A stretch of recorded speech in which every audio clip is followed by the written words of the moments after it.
welcome to Vital Wisdom with me, Dr. Eli Camp. This is the place where I talk about the body's incredible ability to heal itself. When it has what it needs, nothing is poisoning it, and we've stimulated that innate healing ability. We call this practice of medicine vitalism, and there are many, many, many types of practitioners out there who follow this paradigm of medicine. Today, I'm going to talk to you about water. So there are a few cornerstones we believe in medicine, in life, in living, that lead a body to optimal health, to create a body that can thrive and then function as it was designed, which is as a self-healing organism. Your body can heal itself, but we have to assist it and not fight it, not suppress symptoms, not cut pieces and parts of it out when they could be restored to health. And one of the really important things that we have to pay attention to is how we are hydrating our body. Now, as always, the information I give you on this podcast is for educational purposes, and it is not designed to be taken as medical diagnosis or treatment, and it should not be used in the place of the advice of your physician or other qualified healthcare provider. And if you have questions about your own personal health, reach out to your healthcare provider promptly. All right. I'm going to talk about a number of things in this particular episode: water in the human body, talk a little bit about dehydration and how to prevent it, the quantity and quality of water, tips for drinking more water, best choices for clean water, and hydrotherapy, because water as medicine is not only good inside the body, but it's also good outside the body. So water is the body's most basic and fundamental chemical component. 60 to 70% of the human body is made up of water, and every system in the body depends on water for many things: chemical reactions, just a number of things. We'll go over those in a minute. Water is absorbed into the human body from the stomach and the large intestine. And Thales, who was a 6th century Greek philosopher, he regarded water as the fundamental building block of life. And without it, there's no life. And I agree. Even Aristotle regarded water as one of the 4 primary elements. It has always held a very important place until recently, when folks, I think, out to make a buck and selling all of these liquids for people to buy, and then hence the company makes money, have forgotten the importance of water. And not only the importance of water, but the importance of quality water, clean water. There's a lot of stuff being sold out there on the market that does less good and more harm because of what it contains. Every human needs water. All the animals on our planet, most of them. There's a few that do better in a low water environment, but just a few. Plants need water. Even the desert plants, they need some water, and all the rest of them need a lot of water. And how much water we take in, or our hydration status, affects how our body works, how well it works in the daily activities. It affects how prone we are to injury and how well we recover from injury and illness. Water facilitates hundreds, probably thousands of critical functions in the body, including cellular reactions. And many of these are essential for maintaining good muscle tone, joint mobility, managing pain, clear thinking, proper digestion, proper elimination, good sleep, and the list goes on and on and on. Water helps us detoxify toxins from vital organs, and it helps carry nutrients to our cells. It helps regulate body temperature through perspiration. If we don't have enough water and we're dehydrated, it's difficult for us to perspire. It facilitates the muscle contractions. It helps remove waste through digestive and urinary system. It protects joints with fluids that cushion movement. It lubricates eyes, nose, throat, mouth, and other mucous tissues. It dissolves and transports nutrients, minerals, and vitamins, and the movement of oxygen-rich blood through the body. So it is an important substance, and it is worthy of our attention to it in our daily diet, in our daily activity, in our daily going-ons about. One of the things that I often do when people come in to see me is we determine if they're dehydrated, even chronically dehydrated. And there's lots of definitions out there for dehydration. One of the most common is a condition. Dehydration is a condition that occurs when the loss of body fluids, mostly water, exceeds the amount that is taken in. That's severe dehydration. We can be in a state of chronic dehydration, and it could be that we are losing as much as we're taking in. It could be that for each individual person, the level of hydration that's needed is different because we're all individuals and our bodies all work differently. So basically, we want to have enough water to perform all the basic functions optimally, and we can't do that when we're dehydrated. And there's lots of reasons why we can become dehydrated. So certain activities speed up dehydration, like working outside in hot weather, exercising, doing things that cause our body to perspire, having a fever, vomiting, diarrhea, increased urination due to infection or medications.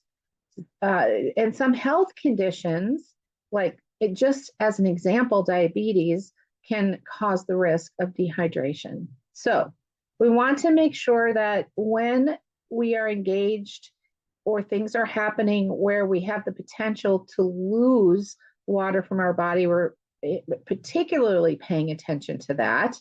And then just in general, on a daily basis, that we are making sure that we are staying hydrated enough. And primarily, the cause of dehydration is not consuming enough water. And I say consuming because you can get water through drinking it, you can get water through eating it, and of course, in some situations, we can get rehydrated through IV. How do you know if you're dehydrated? Well, serious dehydration, the symptoms are pretty obvious. We have increased thirst, dry mouth, swollen tongue, weak and dizzy, and headaches. And something that's, I think, worth mentioning is dehydration is not necessarily just the loss of water, but when we have that imbalance, we also see an imbalance in the body's mineral and electrolyte function because we have to have water as a medium for those things. When we stay in kind of a chronic state of dehydration, even if mild, we can develop what looks like chronic illness, like headaches and muscle pain, fatigue, mood changes, poor GI functions, and more. So I would say 7 out of 10 patients that I've seen in my career, so 70% of people, are in some state of dehydration, and simply getting good, clean, quality water into them, rehydrating them, helps with a number of symptoms that they often come in complaining of. And they're not complaining of, but experiencing. And it could have been things for years and years and years, right? This can go on for a really, really long time. How much water do we need? That would be my most logical next question if I was talking to someone about dehydration. And it varies by person, right? How much water our body needs to perform optimally, and be at its healthiest varies. And it's based on things like body mass, body temperature, activity level, our general state of health, if we have pre-existing conditions, the environment we're in. In other words, what might be sufficient for one person may not be enough for another, and what might be sufficient for one person might be too much for another. In general, on average, most people lose about 2.5 liters of water per day through urine, stool, perspiring, and breathing. That's a lot. I mean, think about a 1 liter bottle of anything, because I know we've all bought liter bottles of some kind of drink out there. We lose 2.5 of those per day on average. Some people lose more, some people use less. A common rule of thumb is the 8 glasses of 8 ounces of water per day, to try and take that in. 8 glasses of 8 ounces. However, that is going to be modified by a number of things, right? It can be modified by your exercise level. If you are exercising and perspiring during hot and humid weather, during illness, during breastfeeding and pregnancy, you may need to increase that even more. So 8 glasses of 8 ounces of water per day is about 2 liters. And the Institute of Medicine advises men consume 3 liters or 13 cups of water, and that women consume about 2.2 liters or 9 cups of water per day on average. Is that, do you get that all through water? No, there are foods that are high in water. And that's a quick Google search. What foods are high in water? And it'll tell you how much water a serving of that food gives you. And remember, I've recommended a number of times that you consider creating an account at Cronometer, Crono meter, Cronometer. They have a free account. They also have a paid account with bells and whistles. But the free account is sufficient because you can track not only your food and what you eat and therefore the nutrition you're getting every day, but you can also track your water in there. If you're not getting enough and you are staying in a state of dehydration, it really means that your body lacks the water required to function at its optimal level. If you don't replace the fluids that you've lost through exercise or exposure to elements, or however it is you're losing your water, and we all do, then you're in a state of mild to moderate to severe dehydration. And if you take in a lot of caffeine, this also helps dehydrate your body because caffeine acts as a diuretic. The other things that alter how much water a human needs to take in our age. We certainly, little ones don't need 2 liters of water a day. Not little ones. They don't, right? I mean, they don't need that much. And there's great guidelines online on how much water does my kid need or does my elderly parent need. Age also changes the amount we need, how active you are, what your body composition is. If you're somebody who perspires a lot, and there's a whole set of humans that have high perspiration levels, you're losing more water. What your health status is, and of course, climate. So people who live in Arizona, out in the desert, and they're outside, they're losing a lot more water than someone who lives up north where it's cold and they're not perspiring as much. The color of your urine isn't necessarily an accurate guide of your hydration level. I have people tell me all the time, well, my urine's really pale. I heard that when you're dehydrated, it becomes a dark yellow or even orange and it smells. Okay, well, if you've gotten to that state, you're really dehydrated. But the color of your urine, it shouldn't be used as an accurate guide. Food, supplements, medications, these can all change the color of urine and the smell. So I like to take a person and with an average physical exertion level and nothing unique that would make them lose more urine than average. I tell folks to drink about 1/2 of their body weight in ounces.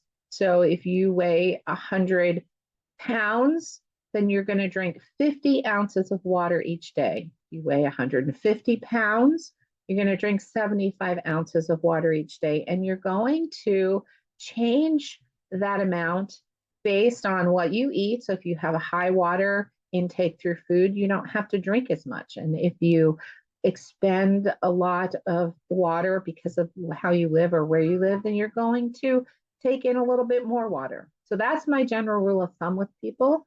It's a good place to start. Severe dehydration can quickly become life-threatening. And you might think, oh, I'm not at risk of severe dehydration, but let's talk about the levels of dehydration. So mild dehydration, which many, many, many people have, include a dry mouth and irritability, headaches, and muscle cramps. A moderate dehydration have all of those plus dizziness. They can be clumsy, exhausted, a racing heartbeat. Urination might be decreased. They might have trouble standing or even focusing their eyes. Severe dehydration requires medical intervention, usually and often in the form of an IV. It's all of the things I've mentioned, plus the function of vital organs is impaired, and without getting hydration into someone, without them becoming hydrated, they can enter a coma and die. So you might imagine that folks would just drink more water, but there are many reasons why they don't. They get busy. They don't like the taste of just water. They don't necessarily have access to clean drinking water all day long. And so I developed strategies over the years to help my patients drink more water. So one of the easiest ways is to carry a water bottle, a big one, so that you have easy access when you're at work, when you're running errands, when you're in the car, and what you drink out of. So keep in mind that plastic water containers, so those great bottles of water that are everywhere, are often made with polyethylene terephthalate, and that's PET, or bisphenol A, which is BPA. And these can leak harmful chemicals into your drinking water. So I encourage my folks, and we personally use stainless steel, but you can also use glass jars. You can get canning jars, quart canning jars, or they do make some very high density polyethylene containers. They're my least favorite, but they're not quite as dangerous as the other ones. I'll tell you a story before I go on with tips for getting more water. Back in 1986, 1987, I was in Germany. My husband and I were in Germany. He was military. And we were travel bugs. We've always loved every free minute to jump in the car and just go explore, go see our planet and meet new people and see what there is to see. And we were in Germany, we were driving on the Autobahn, and we had to stop and get some gasoline. And on the Autobahn, they have these little quick pullouts, right, where you can get fuel so you don't run out of fuel and cause all kinds of problems on the Autobahn.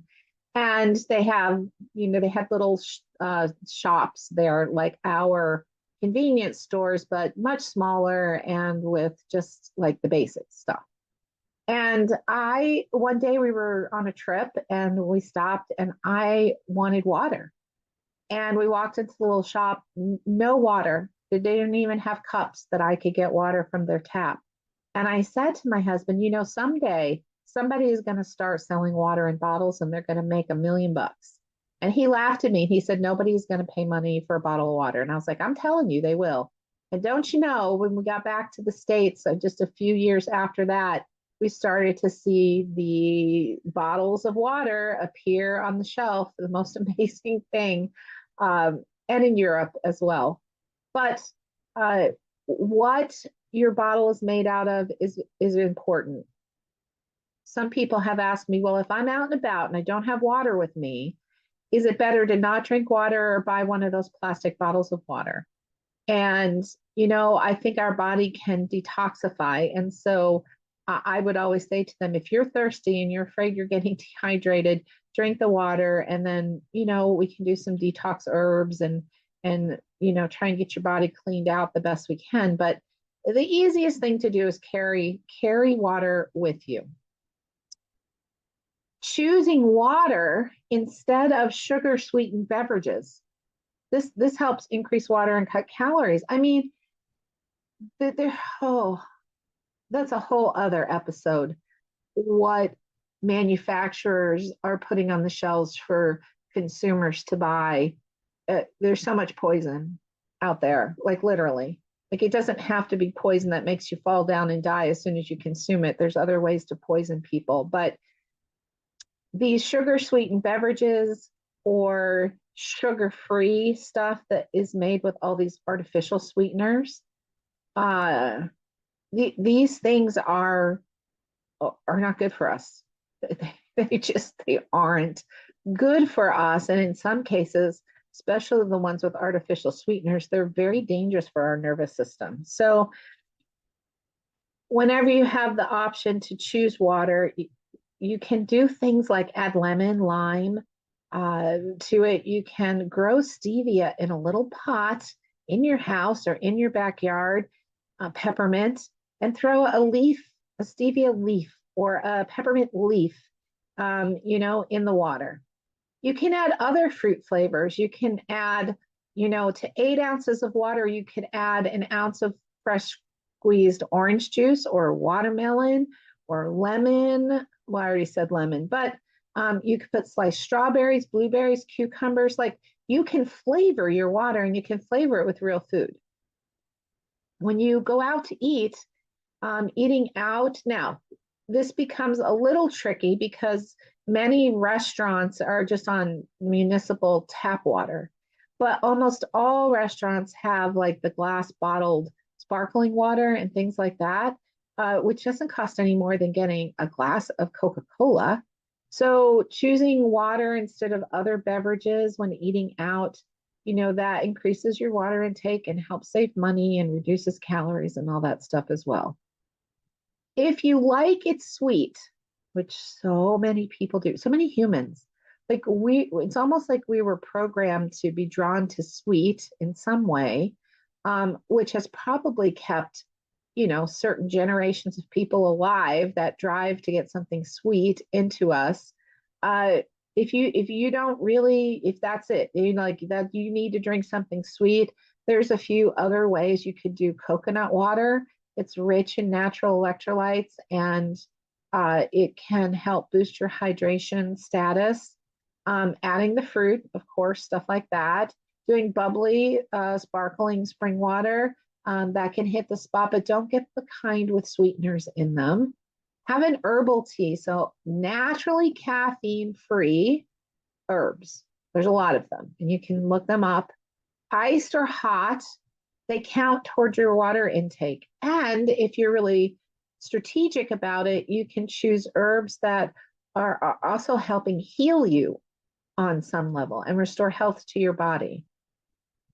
You can also, like I said, do this through fruit. So lots of fruits and veggies have a high water and nutrient content like cantaloupe, honeydew, watermelon, strawberries, pineapples, peaches, cucumbers, lettuce, celery. These are high in water. And if you don't want to use Cronometer, you can just look up how much water does this amount of this food give me, and then you can calculate that up to see how much you're getting through food. All right. Now I want to move on to what's in our water before you just go turn on your tap and start drinking glasses and glasses of water.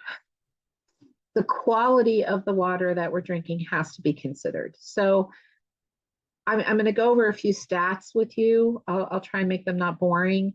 And these come from the following sources: Harvard Health, the USDA, the Carey Institute, and the Environmental Working Group. So I'm not making any of this up. It's not my nature to make it up. So in 2024, and I'm talking to you in January of 2025. So in 2024, it was found through all of these sources that more than 22 million people, 22 million people, you're probably one of them, I likely was one of them, drank water that contained illegal levels of contaminants. From where? Our tap. When we're out and about at a restaurant, when we drink from the water fountain in the public park. Like 22 million people drank water that contained illegal levels of contaminants. A bottled water. They tested bottled water. That was statistic number one. Number two, one of every 3 water systems that operated year-round in the US, one of every 3, violated federal drinking water laws. Now, you might say, oh, that can't be. They would shut them down. No. It's not like there's enough inspectors and personnel with these organizations that are supposed to be looking out for us to go and test every single tap. So it might leave the water treatment plant. Now, there are many times it leaves the water treatment plant and it wasn't good to start with. But even if it was okay to start with when it left the plant, it travels through pipes, many, many pipes. And by the time it comes out of our tap, it is no longer considered safe. It's contaminated. Enough to kill us? Well, in some cases, yes. Public drinking water contains more than 1,000 contaminants. Organic chemicals like pesticides, solvents, arsenic, benzene, organic chemicals in our public drinking water.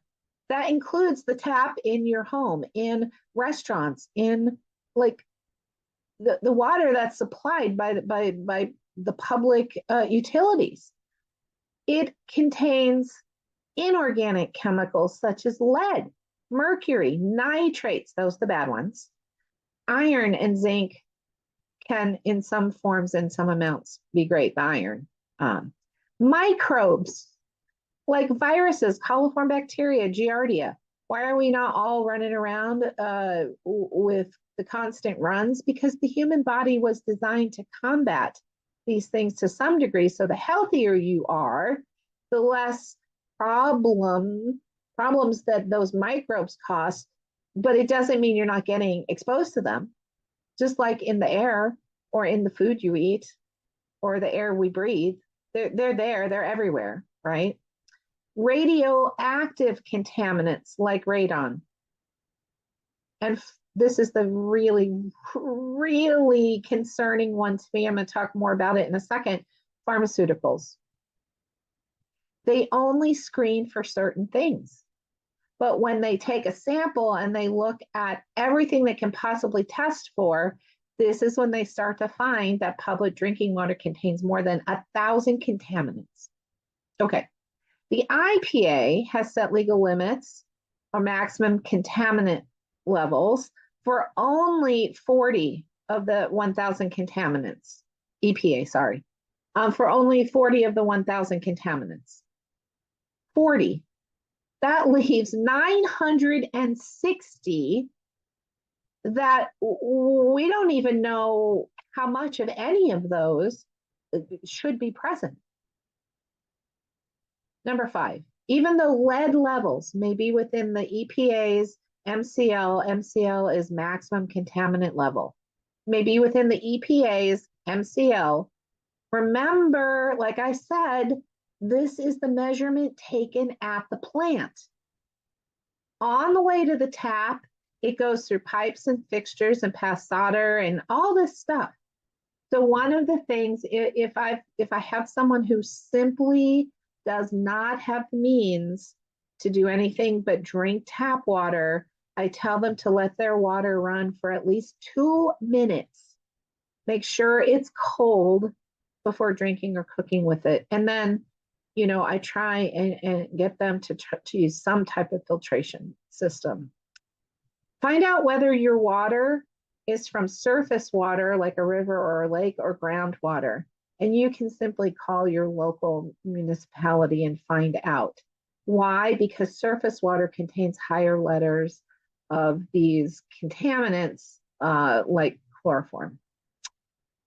Your utilities, water utility, is required to monitor levels of volatile organic chemicals. These are called VOCs, but they're unregulated, meaning the EPA hasn't established any of the maximums so they're not forced to reduce them or keep them down. They monitor them. What are some examples? 1,2-dibromo, 3-chloropropane, 1,2-dichloroethylene. Okay, man, why should we be taking these organic chemicals into our body? And volatile organic chemicals can do some bad stuff. They can. Now, number 8, if you're on a well or your utility serves fewer than 3,300 people, consider getting your water tested and make sure you take it to a certified lab.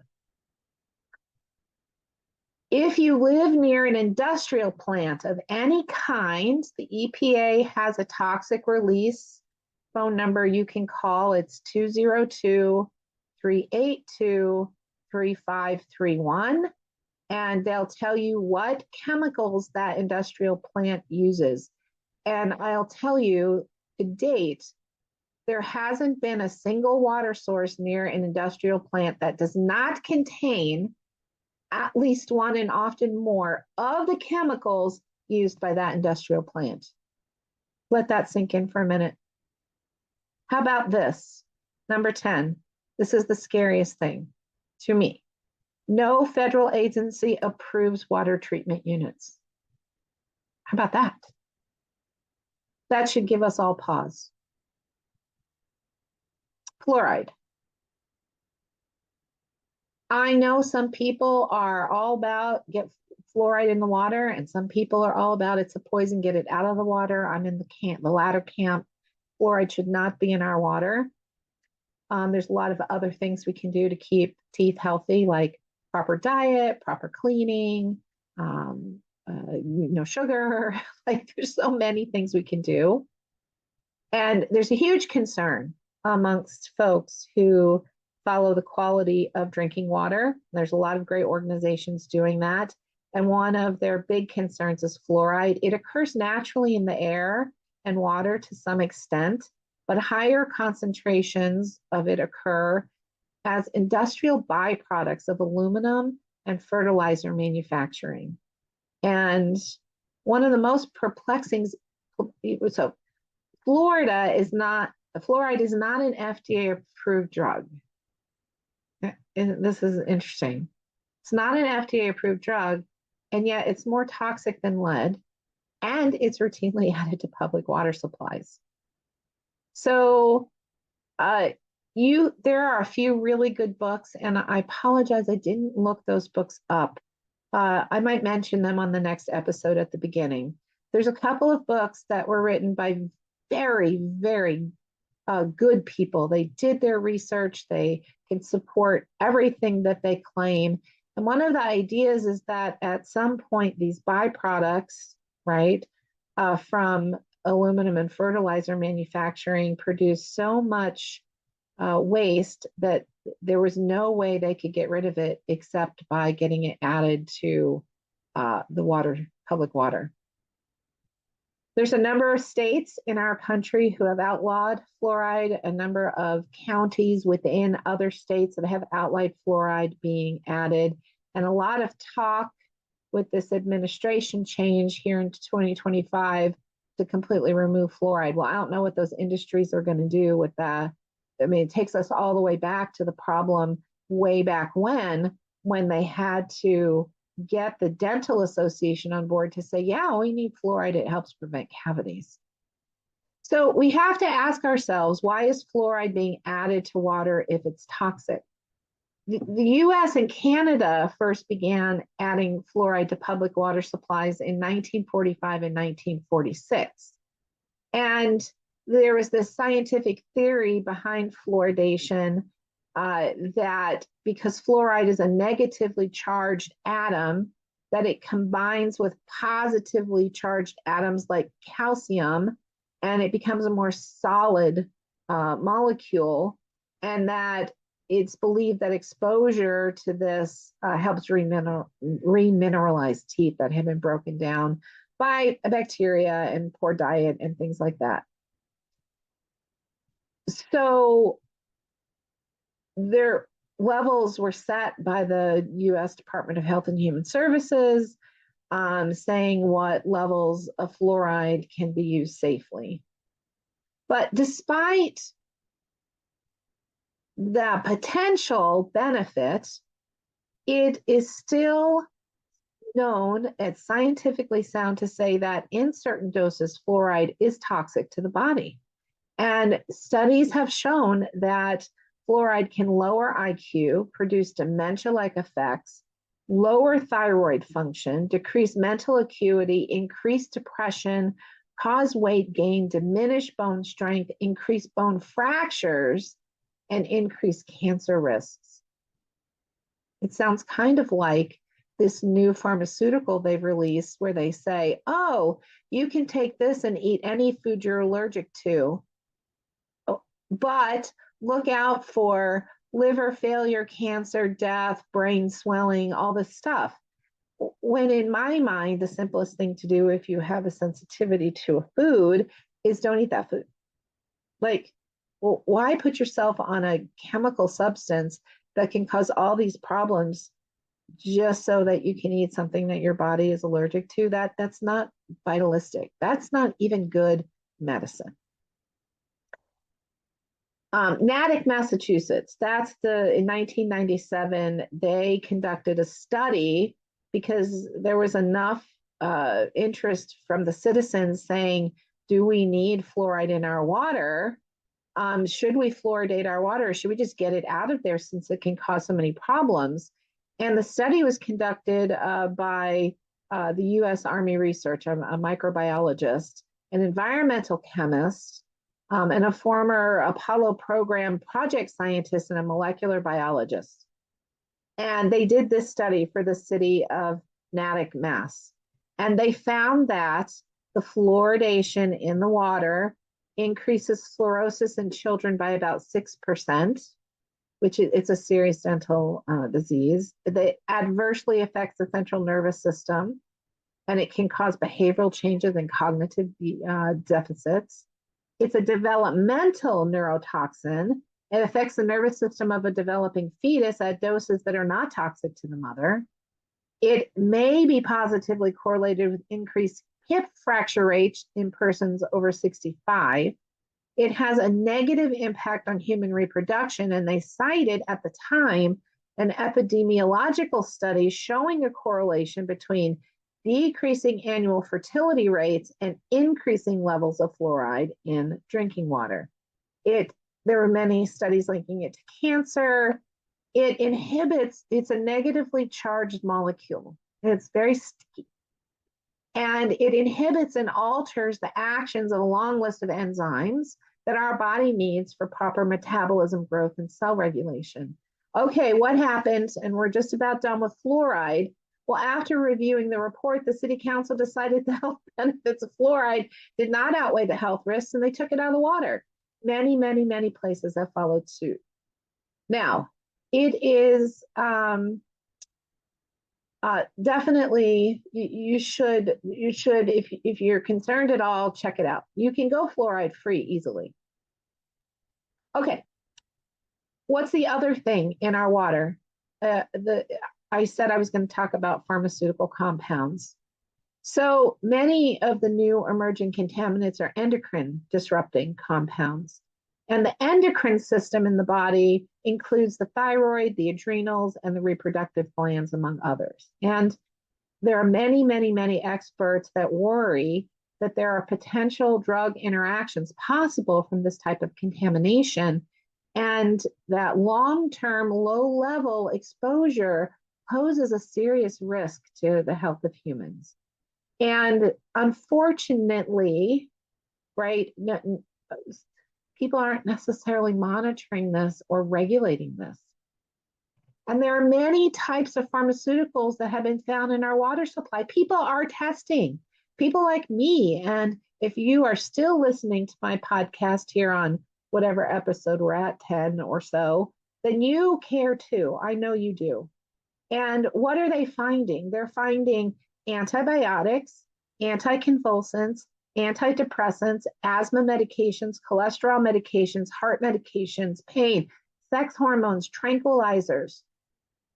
And in addition to the pharmaceuticals, there's other industrial chemicals making their way into our water supply, like from lotions and creams and colognes and deodorants and cosmetics and personal hygiene items. The chemical compounds found in pharmaceutical and personal care products are showing up in our nation's rivers, lakes, groundwater, and drinking water, even remote regions of national parks. Up to 80% of streams in the US are contaminated with chemicals, including pharmaceuticals, according to the US Geological Survey. I'm not making this stuff up. People are doing their jobs in these agencies and departments and reporting it, but no one's doing anything about it. So we have to do something about it ourselves at home and work, individually. The sheer volume of different persistent compounds found in the environment complicates the regulation and remediation of them. And if you hop over to the Cary Institute, C-A-R-Y, Cary Institute, they talk a lot about this. The highest concentrations in wastewater, which some places are trying to clean wastewater and recycle it, areas where they don't have enough water, include NSAIDs, so non-steroidal anti-inflammatory drugs, beta blockers, psychoactive compounds, analgesics, those are pain killers, antibiotics, endocrine disruptors, antiretroviral drugs, and cancer drugs. And this is work that was done in 2006, 2010, and 2017 by several different researchers. So I'm not trying to be a downer. And when I was in medical school, I had a teacher. His name was Walter Crinion, Dr. Walter Crinion. He had a radio show in the Northwest. He wrote a couple of books. He was the world authority. He was the leading authority in the world on contaminants in our environment. And we had a class, and after class, I was just kind of sitting there stunned, thinking, oh man, what's the purpose of doing anything? I'm completely surrounded by all these toxins and all this poison. And he came, everyone else had left, and he came down from the front of the classroom, and he sat down at the bench next to me, and he said, Eli, what's the long face for? And I said, dude, I don't want to breathe. I don't want to drink. I don't want to eat. Like, I am inundated by these thoughts of all these toxins being around me and going into me. And man, I got to figure out what to do. And he said, that's okay. Right now I'm setting the stage for all the things we need to be aware of. And then we're going to talk about, what you can do to be your safest. And he did. And I felt better. But I can imagine if I'm sitting here talking to you about this, if it's really sinking into you that breathing anything, drinking anything, eating anything out there that you haven't taken the time to clean up as much as possible, it's like you're out there walking in a poison time bomb. And that's how I felt when I first started learning about this in medical school. So you might be thinking the best thing to do is just buy bottled water. But as I mentioned, that's not necessarily a good idea. It depends on where you're getting it, what it's contained within. Americans drink, here's this for my brainstorm in Germany back in the late 1980s. Americans now drink an average of 9 billion gallons of bottled water each year. Is that a kicker? And why? Because it's easy to carry. They think it's clean. They think it's a higher quality than tap water. It's filtered, all this stuff. The EWG, the Environmental Working Group, showed that the 10 best-selling brands of bottled water contained around 38 contaminants. So it is better than tap water, but there's still contamination in there. It included bacteria, fertilizer, and industrial chemicals. In some cases, the contaminants were similar to those allowed in tap water. And it's really interesting that for some of the bottled water companies, the source of their water is a municipal water source, even if the label reads purified. How about that? If purified water is simply filtered tap water, it can be confusing when we're reading the labels of water bottles. So here are some tips. If the water is labeled spring water, the original source is from an underground water spring, and that's most likely piped to a bottling plant for packaging. That's what that means. The water where it's coming from still, you'd still want to find out how clean that was testing or not. If it's labeled mineral water, the original source is also from an underground source, and it has to contain at least 250 parts per million of total dissolved solids, like sulfur, salt, compounds, and different gases. A person or a company that bottles and uses mineral water on their label cannot add minerals, but they have found that some of those companies do. If it is artisan water, artisan well water, it has to come from a well that taps a confined aquifer. And purified water, we've already talked about, it's tap water that's been filtered. Bottom line, almost all bottled water fail to meet the standards safe enough to consume on a regular basis. So tap water is regulated by the EPA, but it's only regulated for certain things. They have to produce yearly reports identifying the contaminants in local water sources. The bottled water is regulated by the FDA, which has no such requirement and publishes no such report. In general, our municipal tap water, so what comes into our houses, is tested daily. In large cities, it's tested hourly. And the standards for water quality set by the EPA is much higher for tap water than those set by the FDA for bottled water. The FDA doesn't require the water to be tested for parasites. And this includes parasites like Cryptosporidium or Giardia. The EPA does require this testing for tap water. Also, the FDA allows for some fecal contamination in bottled water, like E. coli or other fecal coliforms. Despite that the FDA does not maintain strict rules on the bottled water, doesn't mean the tap water is a better alternative. As we've already talked about, we already know that there's other things in the water that nobody's looking at and are not regulated, like the pharmaceuticals, sex hormones, industrial chemicals, things like that. And they just don't have standards for these types of contaminants. I talked to you already about the bisphenol A or BPA that can leach from plastic bottles. That was a Harvard study that was done.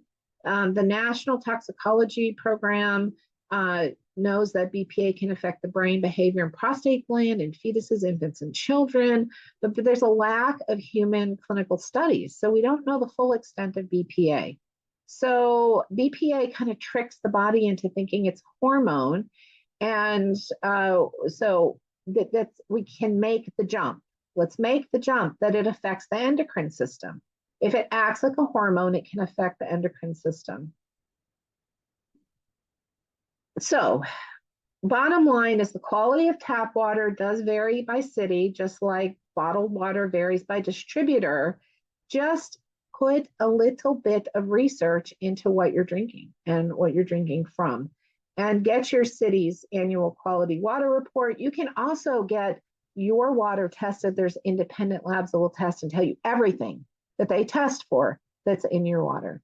But bottom line, what does it mean and what do I do with my people? Well, I have them filter their water. filter water. That's the best thing that you can do. And then you carry it in your own container. So most people, because they don't know very much about the quality of the water they use, even people that recognize potential health risk in tap water, sometimes we choose cost effectiveness and convenience over superior quality. It just happens. So what are the different ways that you can filter your water? So before you purchase a filtration system, understand what your water has in it so you know what you need to filter out. It's usually a consumer confidence report that your water utility is producing.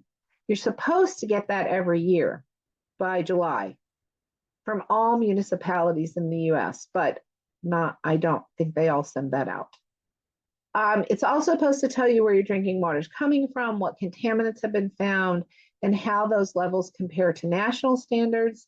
Have your water tested by a state certified lab. They're listed everywhere. It's pretty easy to find it. And that will identify the problems for you.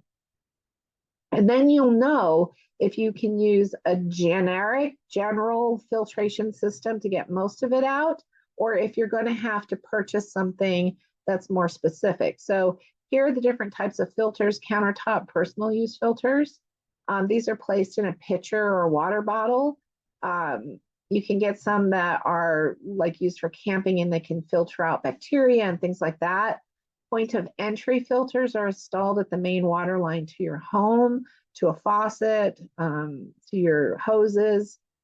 Ion exchange filters, also known as water softeners, remove dissolved salts and other minerals. You can get granular carbon or carbon block filters. These use a chemical or physical bonding process that pulls contaminants to the surface of the water. These are really good for removing organic chemicals like herbicides, pesticides, and industrial chemicals.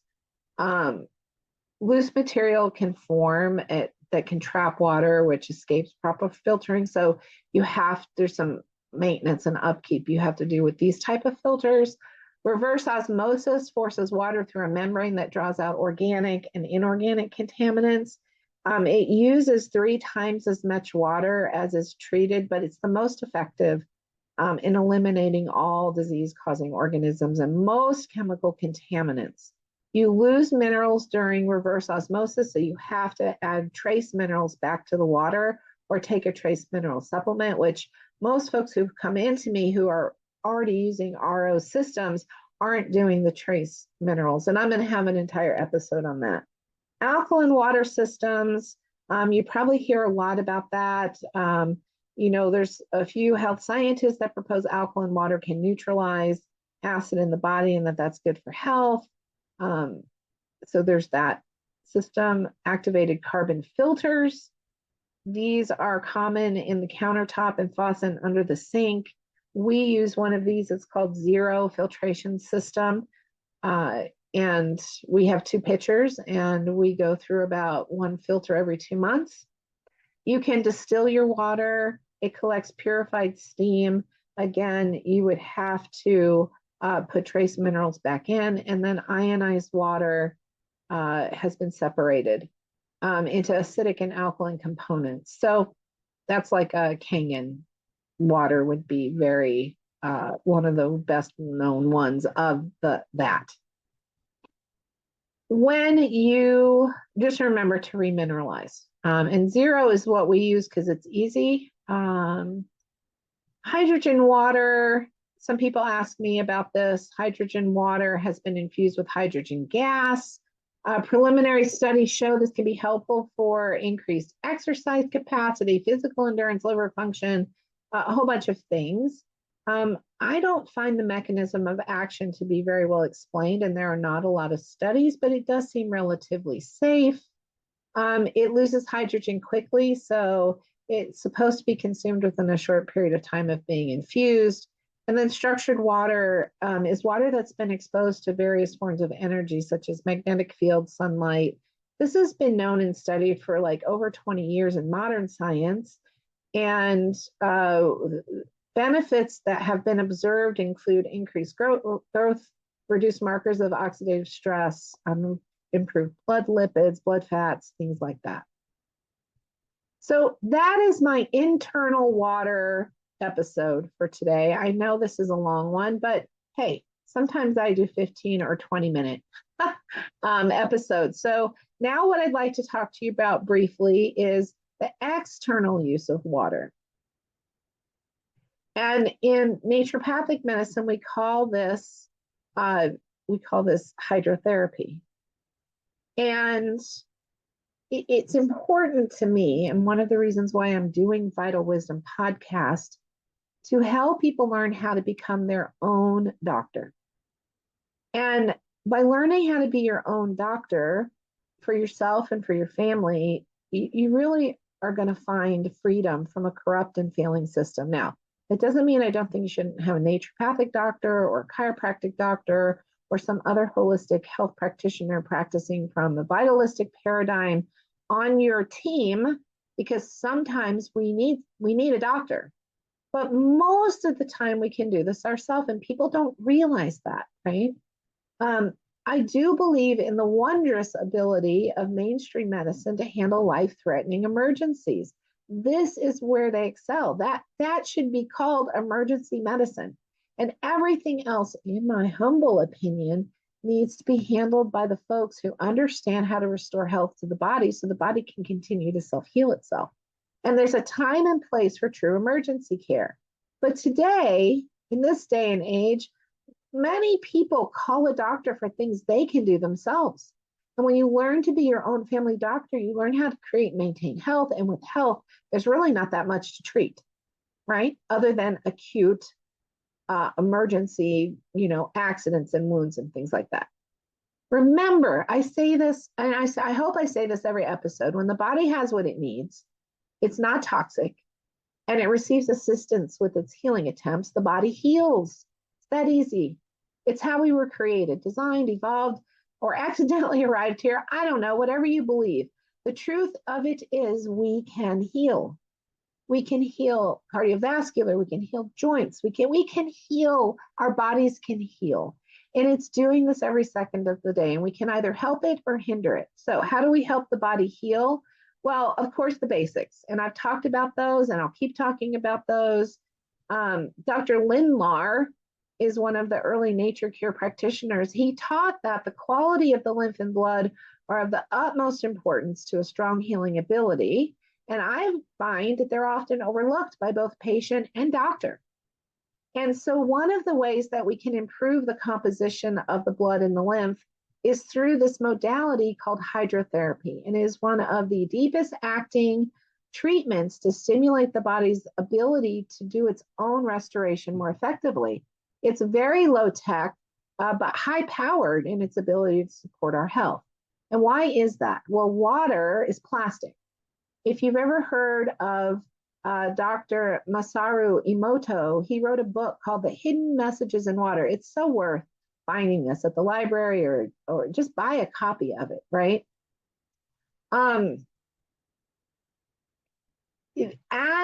So what does that mean? Plasticity.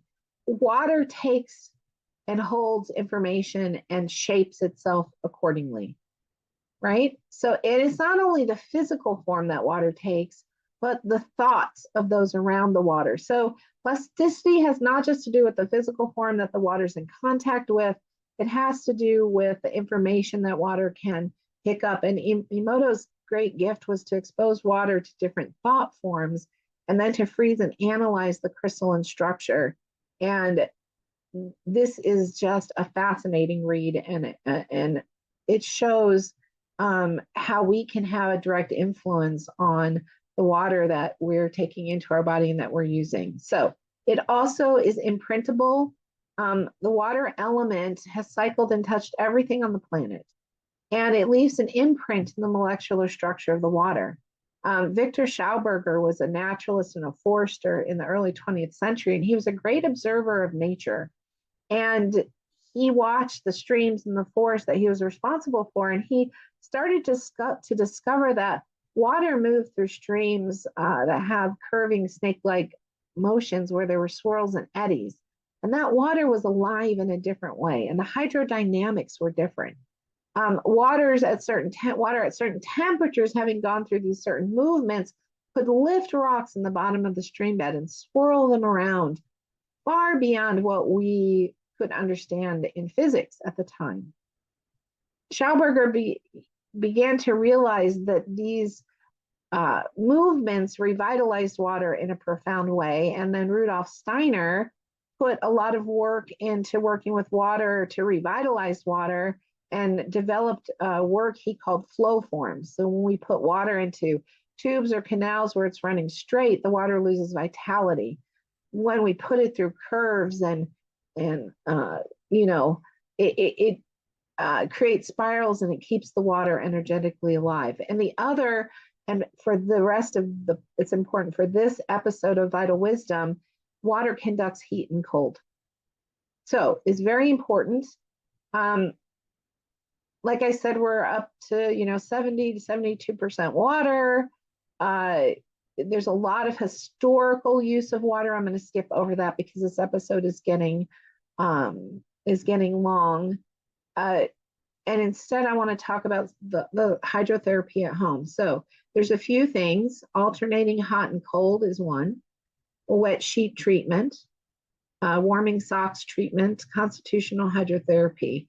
And if you want to have a really good resource for the use for hydrotherapy at home, I would get the book called Lectures in Naturopathic Hydrotherapy. It was written by doctors Wade Boyle and Andre Sain. They're also naturopathic physicians. So when you use cold water on the body, it stimulates, and then a short cold stimulates the metabolism, and a long cold depresses circulation and metabolism. So you put ice on for a few minutes or a cold rag, you're going to stimulate, and you put it on for a long time, and it's really going to slow things down. But right, cold blood, think about when things become cold, things slow down. When we're talking short-term cold, we're talking about up to a minute or so. It increases circulation in an area, but if you leave that cold on or leave it immersed beyond that minute, you actually get less circulation because it depresses circulation. That's what that means. So a minute or less, sometimes I go up to 2 minutes.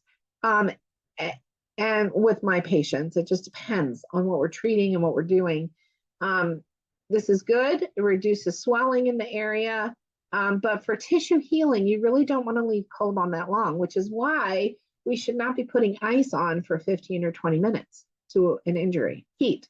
Hot water therapy up to 5 minutes, there's an increase in circulation and how quickly metabolism is happening in the area. Short, hot, right? Stimulates circulation, metabolism. Long heat depresses. So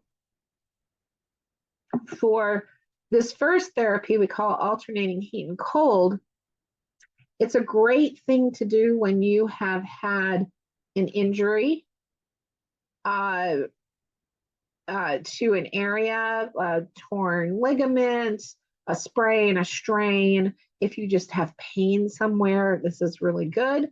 And what do we do? So you want to have a bin of hot water and a bin of cold water. And the greater the contrast between the two bins, the better outcome you're going to have. And if you just do it once, you'll get some benefit. I usually do it 3 times. So what do? I have someone put a hot rag, right? I'm just using a face cloth or a really thin towel for 5 minutes. And then I'm having them swap that with a cold towel for a minute.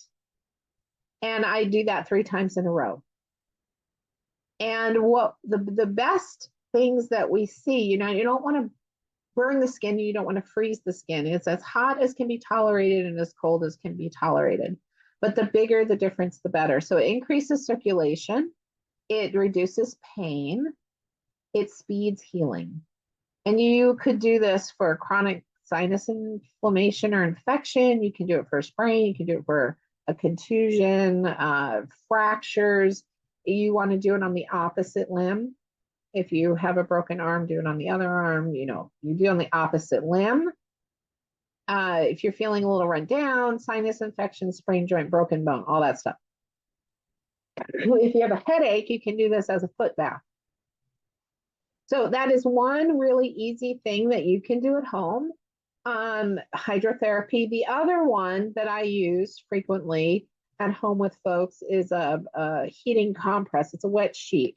This increases red and white blood cell count. It can break a fever, but remember, we'll have a whole episode on fever. Fever is good. It's the body's way to do to heal itself. So typically, what you want to do is use this for the onset of cold or flu, fever, detox support, etc. And so what I do is I have someone take a sheet or a pillowcase and get it wet in cold water, wring it out really, really, really well. Put 2 blankets down on a bed or a sofa. If you've got a wool blanket, that's the best. Take a hot bath or shower to warm up, and then you dry off, you lay down on the blankets, you put the sheet on top of your chest, wrap up with the blankets, and then you stay there until you've warmed that up. So historically, they would wrap up in the wet sheet completely. I have found that I get not very good compliance from people with that, but they're okay to lay that wet sheet or that wet pillowcase on their back or on their tummy. The last one I'm going to tell you about today is called the wet socks, or many of my kiddos call it the magic socks. And it can sound kind of scary, but it's really not. Now, what does it do? It increases red and white blood cell. It reduces congestion in the upper body. It speeds resolution of respiratory infections. You do this at night right before bed. You could use it for colds and bronchitis, any respiratory infection, low red or white blood cell counts like anemia, chemo, post-infection, feeling on the edge of getting sick, poor circulation in the feet and the limbs. So what do? So right before bed, you want to soak and wring out really well, ankle high, crew length, thin cotton socks and cold tap water. Don't use knee highs. Cotton is important. If the feet are cold, soak them in a hot foot bath first, or warm in a hot shower or bath. So you want your feet warm. You get in bed, you put the cold socks on, pull wool socks over them, or very heavy, thick socks, and go to sleep. Wool is important because it insulates, even if the feet are cold and wet, the wool insulates and holds the body's warmth. So the body is able to warm and dry the socks, which is what it will do. If you're worried about getting the mattress wet, you can put a towel on the bed where the feet are resting, but it's wool that insulates. So you shouldn't have major soaking of the mattress. Most of the time, 99% of the time, you wake up in the morning, the feet are dry. Sometimes people wake up in the middle of the night, the socks are dry. If they're dry in the middle of the night, go ahead and take them off. Initially, there's going to be a rush of blood into the feet to warm the feet. And as the feet warm, the blood flushes back. And as the feet cool, the blood flushes in. And so this flushing back and forth is what stimulates the red and white blood cell production and pulls congestion from the upper body. So there is a therapy called constitutional hydrotherapy, which I think I'd like to do another episode on that all by itself. And because we've gone so long, I'm not necessarily going to go over a case with you today, and I've given you some good therapies there. Please remember this: your body has the ability to heal itself. You have to give it what it needs. You have to nurture it, you have to feed it, you have to love it, you have to exercise it, stretch it, breathe, smile inside at yourself. Give yourself an inside smile. Be gentle with yourself. Many of us did not learn this growing up.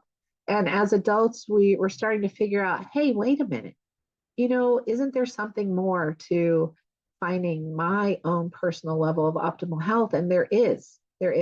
You do not have to be dependent on a lifetime of drugs and surgeries and feeling poorly. You don't have to. It's a journey. Take it step by step. And I thank you for joining me on Vital Wisdom today. And I'll talk to you next week.